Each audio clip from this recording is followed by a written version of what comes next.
नमस्कार विद्यार्थी मित्रांनो. स्वागत आहे तुमचं पुन्हा एकदा एम-पी-सी लायब्ररी या यूट्यूब चॅनलमध्ये. तर आज आहे 7 ऑगस्ट 2025. सुरू करूयात आजच्या चालू घडामोडी. सर्वप्रथम पाहूया कालचा एक प्रश्न. काल मी तुम्हाला व्हिडिओच्या शेवटी एक प्रश्न विचारलेला होता. प्रश्न होता, खालीलपैकी कोणता पुरस्कार डॉक्टर एम.एस. स्वामीनाथन यांना भेटलेला नाही? आता हा थोडा फिरवून प्रश्न विचारलेला होता. कारण आपल्याला बऱ्यापैकी त्यांच्या पुरस्कारावर प्रश्न विचारला जातो, म्हणूनच तशा पद्धतीने प्रश्न तयार केला गेलेला होता. आणि याचे पर्याय होते पर्याय क्रमांक 1 पद्मविभूषण, पर्याय क्रमांक 2 पद्मभूषण, पर्याय क्रमांक 3 भारतरत्न आणि पर्याय क्रमांक 4 जागतिक शांतता पुरस्कार प्रथम. आता लक्षात घ्या, त्यांना वरील तीनही पुरस्कार म्हणजे पर्याय क्रमांक 1, 2, 3 मधील पद्मविभूषण, पद्मभूषण, भारतरत्न आणि एवढेच नाही तर पद्मश्री हे सर्व पुरस्कार त्यांना भेटलेले आहेत. परंतु त्यांना जागतिक शांतता पुरस्कार हा भेटलेला नसून त्यांना जागतिक अन्न पुरस्कार हा त्यांना भेटलेला आहे. लक्षात घ्या, यावर आयोग देखील अशा पद्धतीने फिरवून प्रश्न विचारण्याची टेंडन्सी आहे. त्यामुळे आपल्याला अशा पद्धतीने जर फिरवून प्रश्न विचारला, तर आपल्याला त्याचे उत्तर व्यवस्थित देता यायला हवे. म्हणून लक्षात घ्या, त्यांना जागतिक शांतता पुरस्कार नव्हे, तर जागतिक अन्न पुरस्कार आणि तो देखील प्रथम पुरस्कार त्यांना भेटलेला आहे. आणि भारतरत्न पुरस्कार हा नुकताच त्यांना म्हणजे मागील वर्षी जाहीर झालेला होता. त्यामुळे तो देखील आपल्याला माहिती असणं अपेक्षित आहे. तर आता आजच्या दिनविशेषला सुरुवात करूया. 7 ऑगस्ट 1905 या दिवशी स्वदेशी चळवळीची सुरुवात झालेली होती.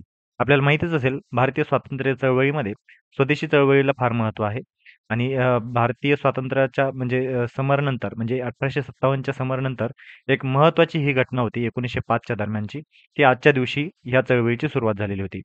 कलकत्ता टाउन हॉलमध्ये परकीय मालावर बहिष्कार टाकण्याचा निर्णय या चळवळीमध्ये घेण्यात आलेला होता.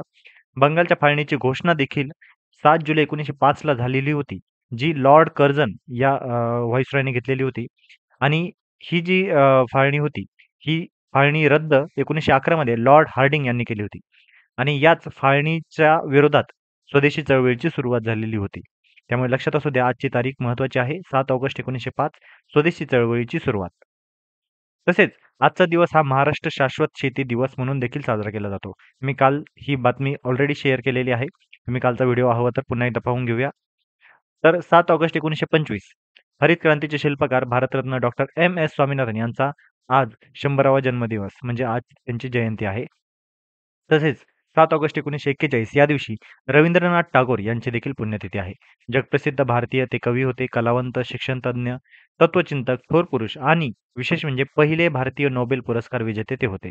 त्यामुळे लक्षात असू द्या, आजची तारीख 7 ऑगस्ट 1941 रवींद्रनाथ टागोर पुण्यतिथी, 7 ऑगस्ट 1925 डॉक्टर एम.एस. स्वामीनाथन यांचा जन्मदिन म्हणजे जयंती.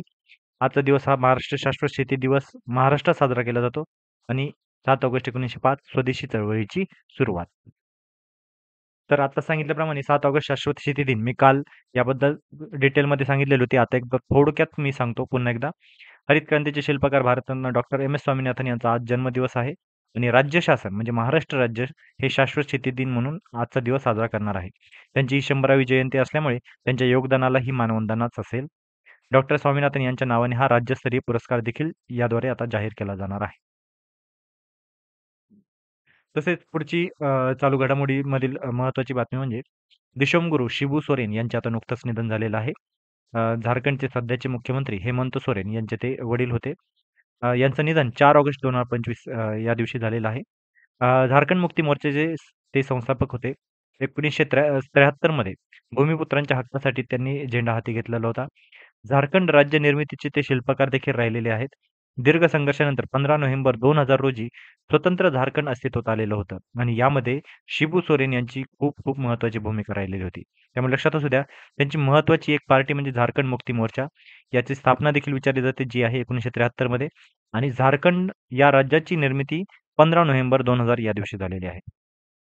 तसेच आदिवासी हक्कांचे अपराजेय रणसूर असे त्यांना म्हटलं जातं.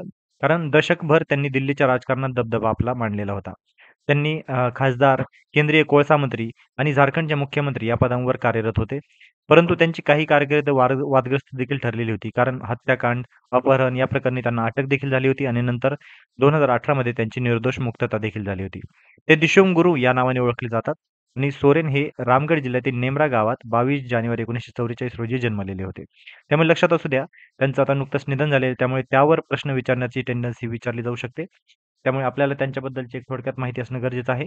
महत्त्वाचं म्हणजे झारखंड मुक्ती मोर्चा यांचे ते या पक्षाचे ते संस्थापक होते. 1973 मध्ये या पक्षाची स्थापना झालेली होती आणि 2000 या वर्षी झारखंड राज्याच्या निर्मितीमध्ये देखील त्यांचं योगदान राहिलेलं आहे. त्यानंतर महत्त्वाचा एक लष्करी सराव आहे. बोल्ड कुरुक्षेत्र 2025 हा नुकताच संपन्न झालेला आहे. याचं जे स्थान आहे, हे जोधपूर, राजस्थान येथे झालेलं आहे. याचा कालावधी 27 जुलै ते 4 ऑगस्ट 2025 या दरम्यान हा सराव झालेला आहे. या सरावाची सुरुवात 2005 पासून झालेली होती. त्यामुळे हा 14वा बोल्ड कुरुक्षेत्र 2025 हा सराव संपन्न झालेला आहे नुकताच.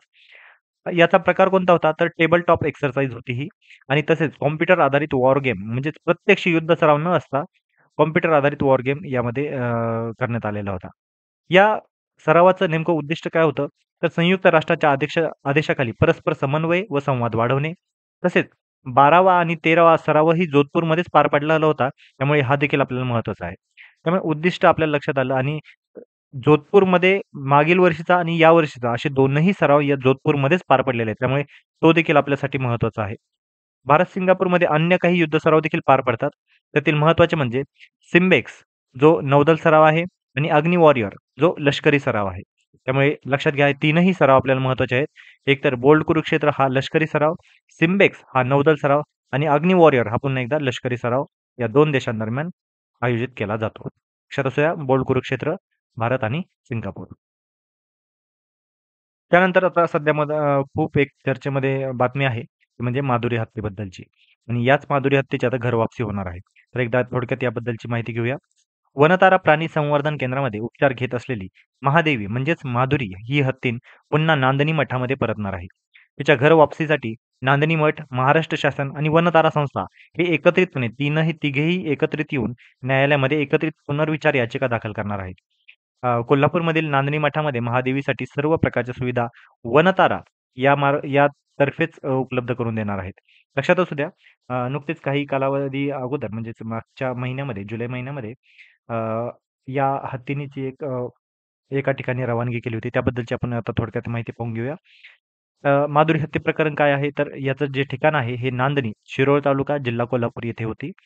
तिचं नाव माधुरी किंवा महादेवी अशा दोन्ही नावाने तिला ओळखलं जायचं. तसेच मागील 33 ते 36 वर्षांपासून नांदणी येथील जैन मठात ती होती.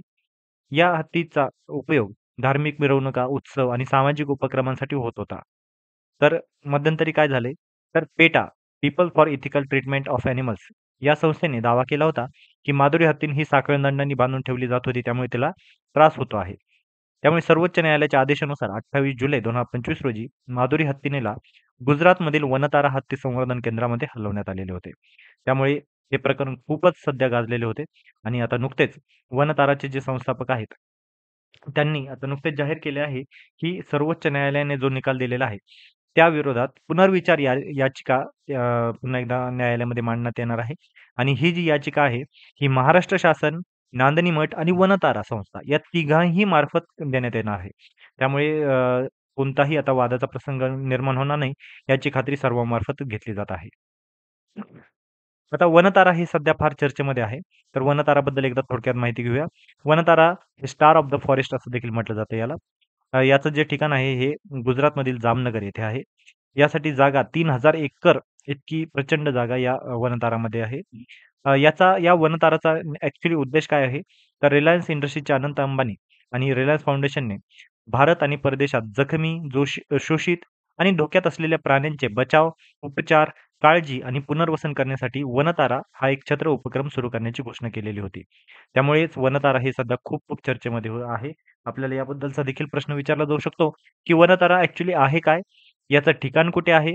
आणि यामध्ये काय उद्देश म्हणजे काय केले जाते? अशा पद्धतीचा देखील प्रश्न विचारला जाऊ शकतो. तर लक्षात असू द्या रिलायन्स इंडस्ट्रीजच्या आनंद अंबानींचा हा ड्रीम प्रोजेक्ट आहे. वनतारा हा सध्या गुजरात येथील जामनगरमध्ये आहे आणि येथे जे आपले अ, विविध प्राणी असतील, ते जे धोक्यात असलेले असतील किंवा जे जखमी असतील, शोषित असतील, यांच्यावर उपचार या वनतारामध्ये केला जातो. तर या होत्या आजच्या चालू घडामोडी. तर आजच्या चालू घडामोडीवर आधारित आजचा एक प्रश्न पाहून घेऊया. बोल्ड कुरुक्षेत्र हा भारत आणि सिंगापूरमधील कोणत्या प्रकारचा सराव आहे? अशा पद्धतीचा देखील प्रश्न विचारला जाऊ शकतो मित्रांनो, लक्षात घ्या. कारण आपल्याला फक्त तो सराव माहिती असून गरजेचं नाही. कारण तो सराव कोणत्या 2 देशामध्ये आयोजित केला जातो आणि तो सराव कोणता आहे, अशा पद्धतीचा देखील प्रश्न विचारला जाऊ शकतो. त्यामुळे आपल्याला सर्व माहिती असणं गरजेचं आहे. बोल्ड कुरुक्षेत्र हा भारत आणि सिंगापूरमधील कोणत्या प्रकारचा सराव आहे? तर याचं पर्याय आहेत. पर्याय क्रमांक 1 लष्करी सराव, पर्याय क्रमांक 2 नौदल सराव, पर्याय क्रमांक 3 हवाई सराव आणि पर्याय क्रमांक 4 त्रिदलीय सराव. त्यामुळे याचं जे योग्य उत्तर आहे तुम्ही सर्वांनी कमेंटमध्ये सांगायचं आहे. अजूनही बरेच विद्यार्थी कमेंटमध्ये उत्तर देत नाहीत. त्यामुळे मी तुम्हाला रिक्वेस्ट करेल, की सर्व जे काही व्ह्यूअर्स आहेत आपले, त्या सर्वांनी याचं उत्तर कमेंटमध्ये देण्याचं प्रयत्न करायचा आहे. आणि जो योग्य उत्तर देईल त्याच्या कमेंटला लाईक देण्यात येईल. जेणेकरून बाकी इतरांना सर्वांना कळेल, की योग्य उत्तर काय आहे. आणि तसेच मी उद्याच्या व्हिडिओमध्ये देखील याचे योग्य उत्तर नक्कीच देईल. त्यामुळे सर्वांनी कमेंटमध्ये उत्तर देण्याचा प्रयत्न करायचा आहे. तर या होत्या आजच्या चालू घडामोडी. तर अशाच अधिकाधिक इन्फॉर्मेटिव्ह कंटेंटसाठी आमच्या एम-पी-एस-सी लायब्ररी या YouTube चॅनलला फॉलो करायला विसरू नका. आम्ही YouTube सोबतच Telegram, WhatsApp, Facebook, Instagram आणि X.com म्हणजेच Twitter या सर्व सोशल मीडिया प्लॅटफॉर्मवर आहोत. तर या सर्वच ठिकाणी आम्हाला फॉलो करायला विसरू नका. धन्यवाद.